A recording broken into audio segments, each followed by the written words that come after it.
স্বাস্থ্য প্রতিমন্ত্রীর হৃদয় সংক্রান্ত ছোটমোটো দুইটা টেবিলে উপস্থাপিত হয়েছে। তিনটি বিষয়ে আমাদের সিদ্ধান্তের বিষয় ছিল, তিনটি বিষয়ে সিদ্ধান্ত গ্রহণ করা হয়েছে। প্রথম বিষয়টি ছিল তথ্য যোগাযোগ প্রযুক্তি বিভাগ থেকে উপস্থাপিত, তাদের উপস্থাপিত বিষয়টি ছিল Sheikh Hasina institute of frontier technology বা শিফট আইন 2024-এর খসড়া নীতিগত অনুমোদন।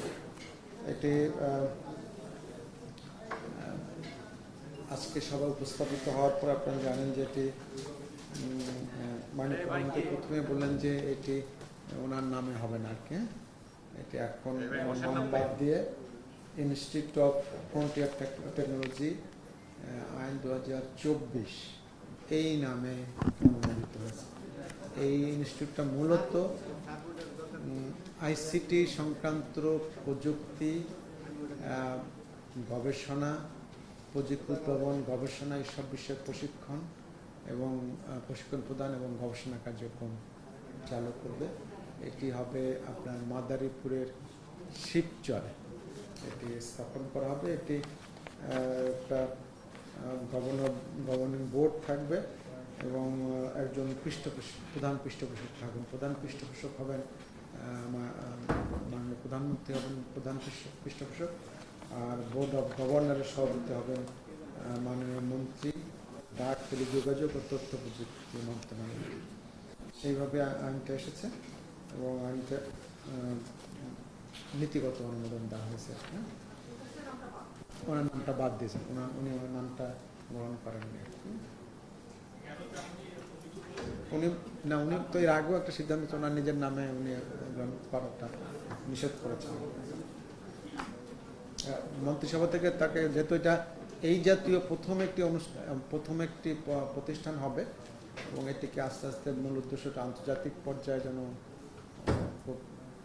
মানে সুনাম অর্জন করতে পারে সেই আকারে এটি নিয়ে যাবে। তো সেই জন্য এই ক্যাটাগরির প্রথম ইনস্টিটিউট এটা হচ্ছে, সেজন্য মন্ত্রিসভা থেকে অনুরোধ করা হয়েছে, কিন্তু উনি সম্মত হননি। উনি খুবই বলেছেন ওনার নামে প্রতিষ্ঠান না করার জন্য উনি নির্দেশনা দিয়েছেন। আর দ্বিতীয় বিষয়টি ছিল, হ্যাঁ এটা হলো তারা বিশ্বায়িত প্রশিক্ষণ দেবেন, গবেষণা করবেন এবং যে নতুন টেকনোলজি উদ্ভাবনে সর্বাত্মক সহযোগিতা করবেন। তারা এখানে প্রয়োজনে তারা ডিগ্রিও দেবেন, সেটারও বিশেষ কোনো বিশ্বায়িত ক্ষেত্রে তারা ডিগ্রিও দেবেন। তো এইটি মূল উদ্দেশ্য হল অনেকটা খুবই হাই লেভেল একটা টেকনিক্যাল বা টেকনোলজি বেসড একটা প্রতিষ্ঠান করা, যেখান থেকে ইন্টারন্যাশনাল মার্কেটকে টার্গেট করা, লোকাল মার্কেটকে টার্গেট করে আমরা দক্ষ জনগোষ্ঠীকে প্রশিক্ষিত করতে পারি তার ব্যবস্থা। এবং খুব উঁচু মানের এবং আধুনিকতম ওখানে ল্যাবরেটরি থাকবে এই ব্যাপারে এই প্রতিষ্ঠানে।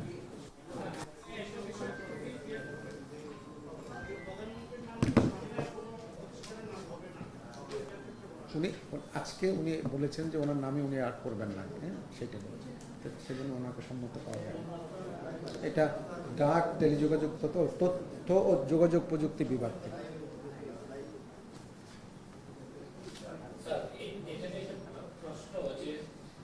হ্যাঁ,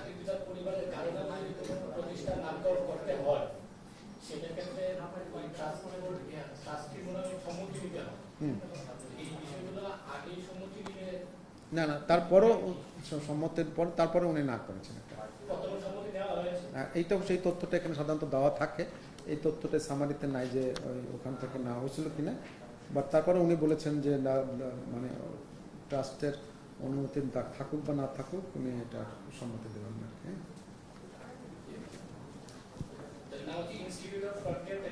হ্যাঁ,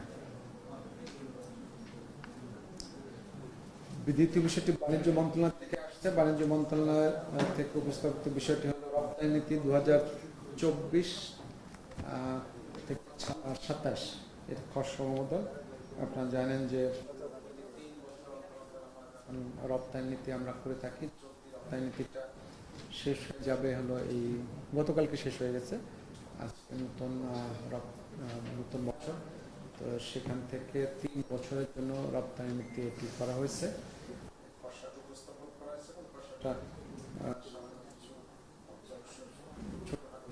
কমিশন সহ অনুমোদন লাভ করেছে। মানে প্রধানমন্ত্রী কয়েকটা বিষয় এখানে মানে যোগ করতে বলেছেন। এখানে আপনারা জানেন যে এর আগে যে আমাদের নীতিটা ছিল তার ধারাবাহিকতা এখানে বিশেষ কিছু বিষয় যোগ করা হয়েছে, যাতে করে এখানে লক্ষ্য রাখা হয়েছে যে এখন আমরা যেহেতু উন্নয়নশীল দেশে উত্তরণের পরে যে আমাদের যে বিশেষ কিছু সুযোগ সুবিধা আমরা হারাবো আমাদের রপ্তানির ক্ষেত্রে, সেক্ষেত্রে সে অবস্থায় যাতে আমাদের রপ্তানিটা প্রতিযোগিতামূলক থাকে এবং রপ্তানিকারকরা যেন উৎসাহিত বোধ করে, সেই দিকে নজর দিয়ে গতকাল আপনার আগেরটাও সেরকম ছিল, এবারটাও সেরকমই করা হয়েছে এবং কয়েকটি বিষয়ের উপরে নজর দেওয়া হয়েছে। বিশেষ করে আমরা এতকাল বলছিলাম যে সফটওয়্যার রপ্তানির জন্য আমরা দিয়েছিলাম, মাননীয় প্রধানমন্ত্রীর নির্দেশ দেন শুধু সফটওয়্যার না, আমাদের যে ইলেকট্রনিক ডিভাইস সেটি রপ্তানিতেও যেন আমরা বিশেষ অবদান করি, সে বিষয়ে নির্দেশনা দিয়েছেন উনি। আমাদের এখান থেকে শাকসবজি, ফল আন্তর্জাতিক বাজারের জন্য উপযুক্ত করে তৈরি করে সেটি রপ্তানি ক্ষেত্রে যেন আমরা সহায়তা করি, সেই নির্দেশনা দিয়েছি। আরেকটি নির্দেশনা দেওয়া হয়েছে, সেটা হলো এই যে কোয়ালিটি মেনটেন করার ক্ষেত্রে যেন খুব কঠোরভাবে নজরদারি করা হয়, সেটা নির্দেশনা দিয়েছেন। আর একটা দিয়েছেন যদি কোনো বিষয়ে যদি ডিসপুট হয় কোনো আমাদের রপ্তানি কারকের সাথে বা ওই দেশে কোনো আমদানি কারকের, সেক্ষেত্রে যেন বড় আকারে ইতে না যে আমরাই যেন একটা ডিসপুট রেজলিউশনের একটা মেকানিজম তৈরি করে দিই, তার একটা ব্যবস্থা এখানে সন্নিবেশিত করার জন্য ইনস্ট্রাকশন দিয়েছেন, সেই হিসেবে এটি করা আছে। এখানে আপনারা এর আগে জানেন গত বছরের গত যে রপ্তানি সেখানে আমাদের লক্ষ্যমাত্রা ছিল যে সেই বছরে এসে আমরা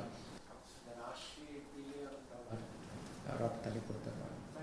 তো এই অর্থ বছরে তো এখন হিসাব করা হয়নি, আমাকে যেটা বাণিজ্য মন্ত্রক থেকে বলা হয়েছে গত অর্থ বছরের পর্যন্ত শেষে তাদের টোটাল রপ্তানি হিসাবে এই বছরে তার আশা করছে প্রায় 70,000 কাছাকাছি যাবে।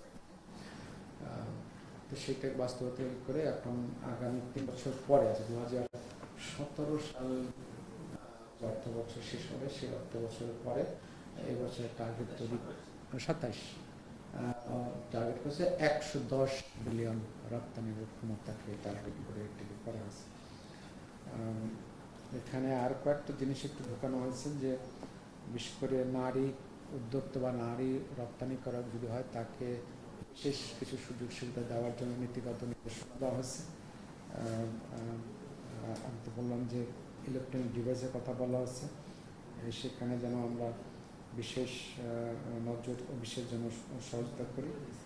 আর আমাদের যে এই নতুন যে বাজার নতুন বাস্তবতা তৈরিতে সেখানে রপ্তানিকারকদের ওরিয়েন্ট করার উপর নজর দেওয়া হয়েছে, যে তাদেরকে যেন ওই দিকটা খুব ভালোভাবে তাদের সাথে যেন ইনটাচে থেকে তাদেরকে যেন আমরা অবহিত রাখি। আর কয়েকটা দিন যেটা আগে মানে ছিল না, কিন্তু এখানে স্পষ্ট করা আছে কিছু কিছু জিনিস, যেমন আমাদের রপ্তানি পণ্য তালিকার যে তালিকা ছিল বা সীমিত শর্ত সাপেক্ষে রপ্তানি পণ্য তালিকা যে লিস্টটা ছিল সেখানে আসলে নামটা ছিল, এবার এইচএস কোড সহ এবার ডিটেলসে এখানে দেওয়া হয়েছে। আর একটা কথা, ওষুধ রপ্তানির ক্ষেত্রেও যেন ওষুধ, মেডিকেল ইকুইপমেন্টস এবং এগুলোকে হস্তশিল্পজাত পণ্য হিসাবে এগুলো ঢুকেছে। এছাড়া মানে প্রধানমন্ত্রী 2024 সালকে আপনার যেন হস্তশিল্প পণ্য বৎসরের পণ্য হিসেবে ঘোষণা করেছেন, সেইটি যেন বিশেষ যত্ন পায় সেই নির্দেশনা এটা দেওয়া আছে। এই মানে এটা আপনারা বাণিজ্য মন্ত্রণালয়ের ওয়েবসাইটে পাবেন। আরও ডিটেলস যদি জানতে চান ওয়েবসাইটে দেওয়া আছে, সেখান থেকে আমরা আরও দেখতে পাবেন।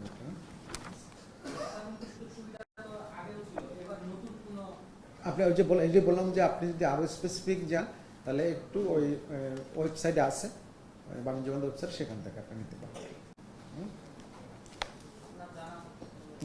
এখন এই মুহূর্তে তো আমি আপনাকে আগের কি পরিমাণ ছিল এখন কি কোনো তুলনাটা আপনাকে আমি দিতে পারছি না, বাট আপনি ওখানে গেলে আপনি পাবেন সেটা। তৃতীয় যে বিষয়টি ছিল সেটি হলো এই যে সেতু বিভাগ থেকে উপস্থাপিত হয়েছিল, যে আপনারা জানেন যে পদ্মা সেতু হয়ে যাওয়ার পর পদ্মা সেতু মেনটেন্যান্সের জন্য একটি আলাদা কোম্পানি, সেতু কর্তৃপক্ষের আওতায় একটি কোম্পানির প্রস্তাব উপস্থাপন করা হয়েছে এবং সেটি অনুমোদন হয়েছে। এই কোম্পানির অথরাইজ ক্যাপিটাল হবে 1,000 না 10,000, কম হবে।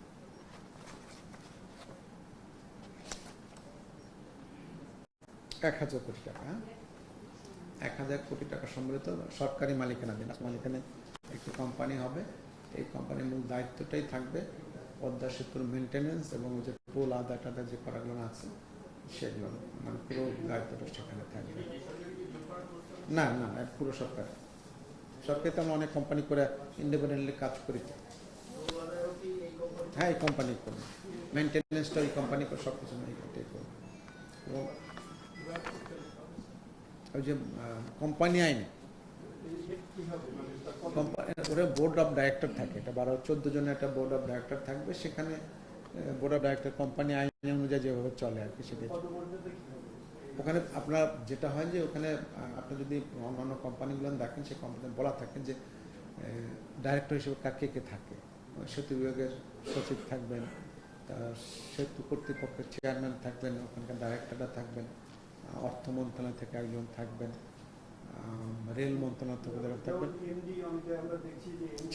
সেটা হলো আপনার অর্গানোগ্রামটা, মানে প্রথম কথা হলো বোর্ড অফ ডাইরেক্টরটা হলো এটা তৈরি করা হয়েছে। এরা জনবল কাঠামোটাকে তারা ঠিক করে দেবেন তখন। না, এটা ওই সবসময় কোম্পানিতে বোর্ড এটা ঠিক করে, এটা ক্যাবিনেট ঠিক করে দেয় না। না না, এটা তারা ঠিক করলে বোর্ড আমাদেরকে জানায়নি, নিশ্চয়ই তারা ঠিক করেছেন।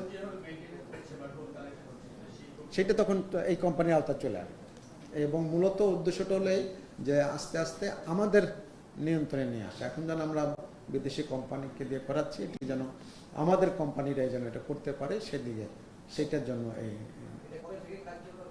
কোম্পানিটা অনুমোদন দেওয়া হয়েছে আজকে। এখন কোম্পানি তৈরি হওয়ার পরে তারা আস্তে আস্তে, ওদের সাথে তো একটা কন্ট্রাক্ট আছে, ওই কন্ট্রাক্ট শেষ হওয়ার পরেই তারা দেখ আমার ওইটার পর এটার জন্য পার্লামেন্ট যাওয়ার দরকার নাই, এটা মন্ত্রিসভার অ্যাপ্রুভালের জন্য হয়। বোর্ড হলো 14 সদস্য, তো সেখানে প্রতিনিধি থাকবেন হলো রেল মন্ত্রণালয়, অর্থ মন্ত্রণালয়, সেতু বিভাগ, সেতু কর্তৃপক্ষ, তারা থাকবেন। তো এটার এই তিনটেই ছিল মূলত আমাদের আলোচ্য বিষয়, এটা নিয়ে আলোচনা হয়েছে। আর এমনি মাননীয় প্রধানমন্ত্রী আজকে এক বিশেষ নির্দেশনা সবাইকে দিয়েছেন, সেটি হলো যে আপনারা জানেন গতকালকে বাজেট পাশ হয়েছে। উনি এখন নির্দেশনা দিয়েছেন সকলকে যেন খুবই যত্নের সাথে, খুবই নজরদারির সাথে যেন বাজেট বাস্তবায়নটা যেন নজরদারির মধ্যে রাখে এবং দ্রুততার সাথে, নিপুণতার সাথে, স্বচ্ছতার সাথে যাতে বাজেট বাস্তবায়ন হয় সেদিকে সকলকে নির্দেশনা দিয়েছেন। মাননীয় মন্ত্রী সচিবগণকে সবাইকে বলেছেন যে এদিকে যেন সবাই মনোনিবেশ করে, এখন বাস্তবায়নে যেন আমরা সবাই মনোনিবেশ করি, সঠিকভাবে বাস্তবায়ন, সেই নির্দেশনা দিয়েছেন। জি,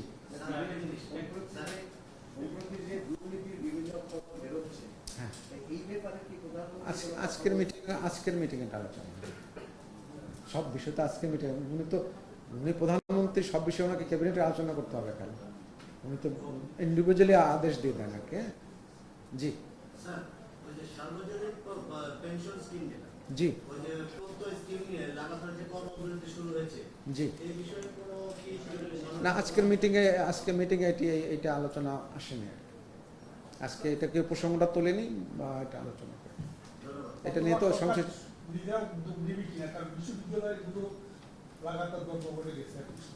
এটা তাহলে শিক্ষা মন্ত্রণালয়কে জিজ্ঞেস করেন, তাহলে শিক্ষা মন্ত্রণালয় উত্তর দেবেন আর কি। জি,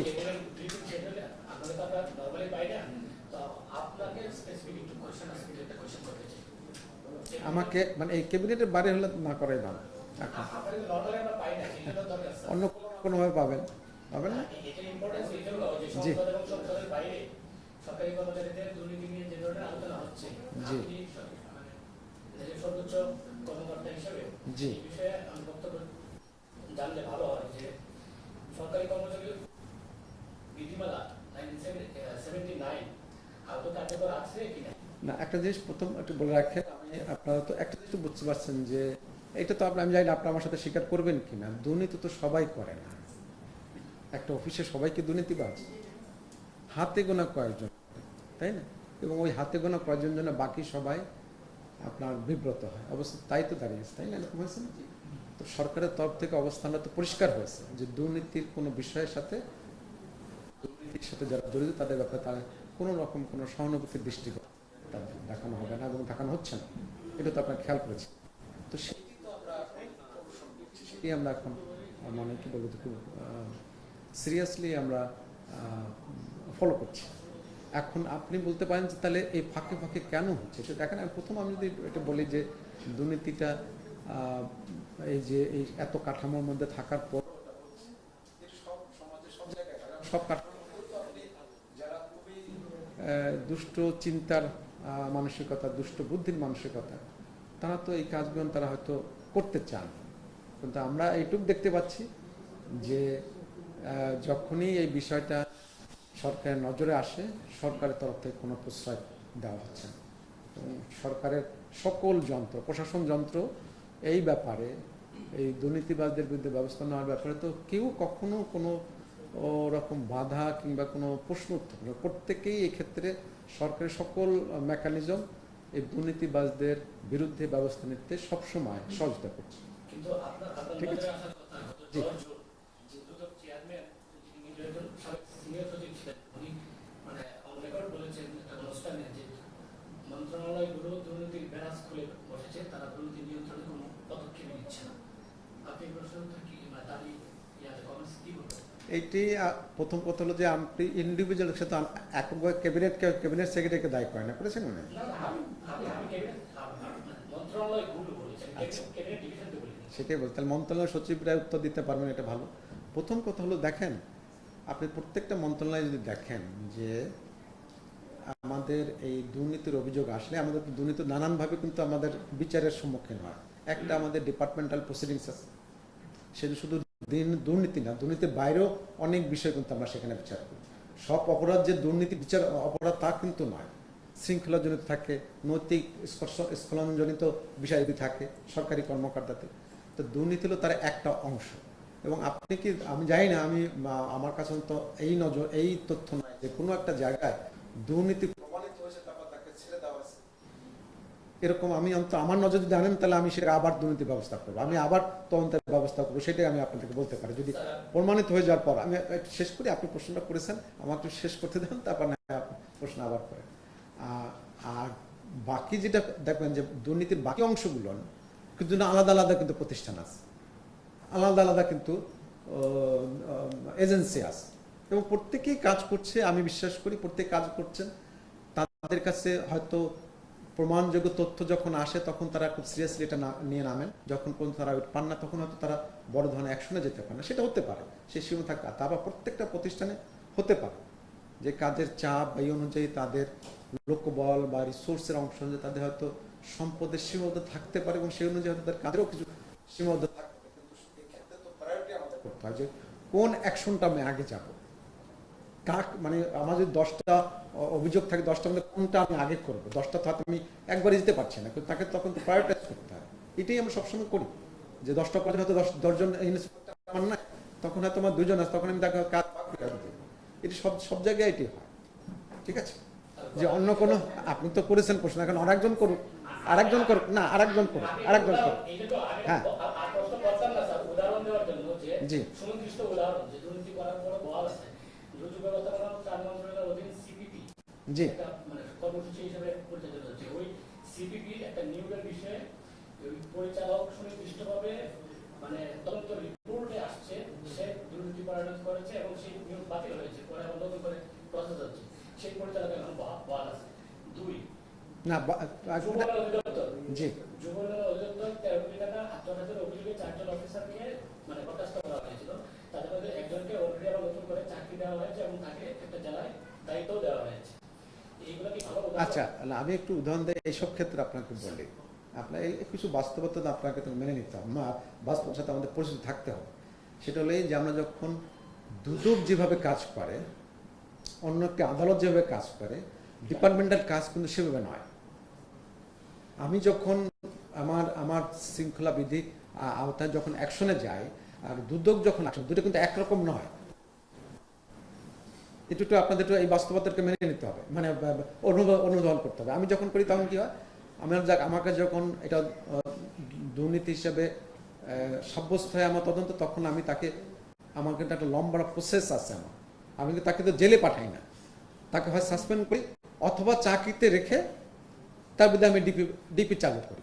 এখন যদি সে এখন ডিপি চালু আছে না, আপনি যদি বলেন সে এখনো চাকরি করছে, আপনি এখন তাকে, এটার উত্তর আমি আপনাকে কিভাবে আপনাকে আমি দিতে পারবো? কারণ এটা তো আমার বিধানটাই এরকম যে তাকে চাকরিতে রেখেই আমার তার বিরুদ্ধে ব্যবস্থা নিতে হবে। আমার বিধানটা হয়তো তাকে সাসপেন্ড আমি করতে পারি, সেটা সাসপেন্ড কেন করেন নাই সেটা হলো সেই কর্তৃপক্ষ উত্তর দিতে পারে। বাট আপনি যে দুটো উদাহরণ দিয়েছেন, আমি দুটো নিজে আমি খোঁজ নেব যে ব্যাপারটা এরকম কিনা। এটা একটু আপনারাও খোঁজ নেন যে তার বিরুদ্ধে ডিপার্টমেন্টাল প্রসিডিংস আছে কি নাই। যদি না থাকলে আপনি বলছেন যে তদন্তকারী কর্মকর্তা বলছে সে দোষী আর তার বিরুদ্ধে তার চাকরি পুনর্বহাল হবে, এইটি হওয়ার সম্ভাবনা খুবই কম। আমি আপনাকে আমার চাকরি জীবন অভিজ্ঞতা বলছি। তাহলে কোনো না কোনো জায়গায় এসে তার ডিপার্টমেন্টাল প্রসিডিংসটা কোনো না কোনো জায়গায় থেমে গেছে, হয় কেউ মামলা করে থামিয়ে দিয়েছে, অথবা হয়তো যখন আপনি যেটা বলছেন প্রাথমিক তদন্তে আসছে, যখন পূর্ণাঙ্গ স্পেসিফিক তদন্ত যখন, তখন হয়তো আবার পূরণ করা হয়নি, তখন হয়তো বলছে না উনি দায়ী না। সেটা হতে পারে, আমি জানি না। কিন্তু কেউ তদন্তে প্রমাণিত হয়েছে এবং সে বহাল তবিয়ত চাকরি করবে, এই ঘটনাটা একেবারে প্রশাসনে খুব বিরল একটা ঘটনা হতে পারে। আমি আপনাকে আমার চাকরির অভিজ্ঞতা একটু বলতে পারি। জি, এই যে বিভিন্ন সময় যে দুর্নীতির যে সমস্ত প্রমাণগুলি পাওয়া গেছে, এগুলি গণমাধ্যম বা বিভিন্ন মাধ্যম থেকে আসার পরে কিন্তু আপনারা ব্যবস্থা নিচ্ছেন। জি। কিন্তু আমার প্রশ্ন হলো যে আপনারা প্রিভেন্টিভ, আপনি তো জানেন যে prevention is better than cure. জি। প্রিভেন্টিভ করে ব্যবস্থা নেওয়ার কোনো চিন্তা আমি আপনার সাথে একটু প্রথম দ্বিমত পোষণ করি। আমি গণমাধ্যম যে ক্ষেত্রে খুব মানে সঠিক এবং কার্যকর পদক্ষেপ নিচ্ছে, আমি এটার জন্য আপনাদেরকে অভিনন্দন জানাই। আপনারা কিন্তু খুব ভালোভাবে করছেন বলেই আমরা বড় বড় কিছু কেস আমরা ধরতে পারছি। কিন্তু যে জিনিসটা মনে রাখবেন যে আপনার কাছে যে কটা তথ্য আছে তার থেকে কিন্তু বেশি ডিপার্টমেন্টাল প্রসিডিংস প্রত্যেকটা ডিপার্টমেন্টে আছে। আমি আপনাকে একটা, এটা আমি খুব দৃঢ়তার সাথে বলতে পারি। আপনি হয়তো কয়টা আপনি মিডিয়া আনছেন, তার থেকে বেশি কিন্তু প্রত্যেকটা ডিপার্টমেন্ট, আপনি জনপ্রশাসন খুঁজতে দেখেন কয়জন অফিসারের বিরুদ্ধে এখন ডিপি চলতেছে, আপনি কিন্তু এতগুলো খবর আনেন না। হতে পারে যে বড় কিছু কিছু যেটা আপনি আনছেন সেটা তো আমাদের হয়তো আমাদের নেটওয়ার্ক, আমাদের ইস্যু হয়তো সেটা ধরা পড়েনি, হতে পারে এটা। কিন্তু আমরা অনেক এনেছি যেটা আপনাদের কাছে আসেনি, তাও কিন্তু অনেক আছে, সেটাও কিন্তু অনেক আছে। সেটা তো গণমাধ্যমে আসছে না বা আসে না, কিন্তু আপনার গণমাধ্যম আসার আগেও কিন্তু আমরা ব্যবস্থা নিয়েছি। আমি এখানে আসার পর আমার কাছে আমি সেগুলো তো আপনাদের গণমাধ্যমে আমরা দেই না, কারণ আমরা একটা লোক ফাইনাল হয়ে যাওয়ার পরও আমি যখন প্রথম অভিযোগ আসে আমার এখানে যে কটা আসছে অন্তত প্রত্যেকটাই মানে আমরা তদন্ত করেছি এবং যাদের বিরুদ্ধে আমরা সত্যতার এলিমেন্ট খুঁজে পেয়েছি তাদের প্রত্যেকের বিরুদ্ধে ডিপার্টমেন্টাল প্রসিডিংস আছে। আমি আপনাকে নিশ্চয়তা দিতে পারি। জি জি, আজকে থাক, আজকে আর থাক। জি, কোনটা? আচ্ছা, এইটা আমাকে একটু তাহলে এখন আপনি এই স্পেসিফিক কোনো আমাকে একটু মানে জনপ্রশাসন থেকে কোনো অ্যাকশন তারা করেছে কিনা, কোনো সার্কুলার করেছেন, এটা জেনে নিই আমি আপনাকে বলতে হবে। জি জি, আপনি এই ইয়েতে আসার পরে হ্যাঁ সিদ্ধান্ত হয়েছিল যে কর্মকর্তাদের বিদেশে যাওয়ার বিষয়। হ্যাঁ, কিন্তু আমরা দেখছি যে এই বিদেশে যাওয়া জনস্বাস্থ্য করার জন্য বিশেষ করে সেটা হচ্ছে, এবং আমি দেখলাম যে মে মাসে একটি মন্ত্রণালয় 180 জন বিদেশে গিয়েছে। না বিদেশে যান আমরা বলেছি, আমরা তো শুধু আমি আমাকে এটার জন্য ক্রেডিট দেওয়া ঠিক হবে না। সরকারি সিদ্ধান্ত ছিল যে আমরা ব্যয় সাশ্রয়ের জন্য আমরা বিদেশে যাওয়াটা কমিয়ে দেব, তাই না? এটাই তো আমাদের ছিল, সেইটি কিন্তু অনুসরণ করা হয়েছে। আমরা যেসব ক্ষেত্রে গেছে, আমরা যখন আমরা বিদেশে যাওয়ার প্রয়োজন মনে হচ্ছে, আপনি মনে রাখবেন যে কিছু কিছু ক্ষেত্রে আমার জয়েন্ট সেটা নেওয়া হলে মাননীয় প্রধানমন্ত্রীর কাছে যেতে হয়, তাই না? এডিশন সেইটা নেওয়া বা জয়েন্ট সেটা হলে মাননীয় মন্ত্রীর কাছে যেতে হয়। এবং ওই পর্যায়ে এগুলো অ্যাপ্রুভ হয়েছে নিশ্চয়ই সেগুলো হয়তো কিছু বাস্তবতা জানা আছে যে আর্থিক, যেন আমার আগামী সপ্তাহে একটা বিদেশে যাওয়ার একটা প্রোগ্রাম আছে, আমি আপনাকে খোলামেলা বলি, সেটি পুরো টাকাটাই দেবে জায়গা। এখন আমাকে জায়গা যখন বলেছে, আমি যদি না বলি তাহলে লাভটা কি আমার হবে নাকি মানে দেশের লাভ হবে না ক্ষতি হবে, এটা বলেন। না না, আপনি উদাহরণ আমি দিচ্ছি যে সরকারি টাকায় মানে বিশেষ করে প্রজেক্টের টাকায় যাওয়া কিন্তু আমরা ব্যাপকভাবে কমিয়েছি। আমরা 100% না কমালেও আমরা 90, 95 বা 97, 98 কমেছে, এটা আমরা দাবি করতে পারি। সরকারি টাকা জি জি না না কেন কোনটা? আচ্ছা, যে প্রসঙ্গটা চলে গেছে ওটা বাদ দিয়ে আমি এটা নিয়ে আলোচনা করছি। হ্যাঁ হ্যাঁ বলেন। এখন দেখা যাচ্ছে কিছু কিছু প্রকল্পে দীর্ঘটা স্থায়ী হয়ে যাচ্ছে।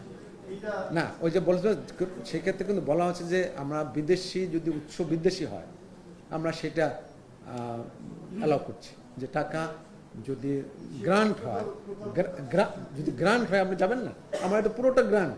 আমাকে জায়গা নিশ্চয় আমি জিজ্ঞেস করছি গ্রান্ট না লোন, বলছে এটা পুরো 100% গ্রান্ট। আমি ঠিক আছে, তাহলে আমি তখন সম্মতি দিয়েছি। যদি গ্রান্ট হয়, কারণ লোন যদি হয় সেটা আমাকে শোধ করতে হবে, আমরা সেগুলোকে আমরা কিন্তু অ্যালাউ করছি না। যেগুলো গ্রান্ট শুধুমাত্র সেগুলোকে আমরা করছি। জি ধন্যবাদ। আর পরে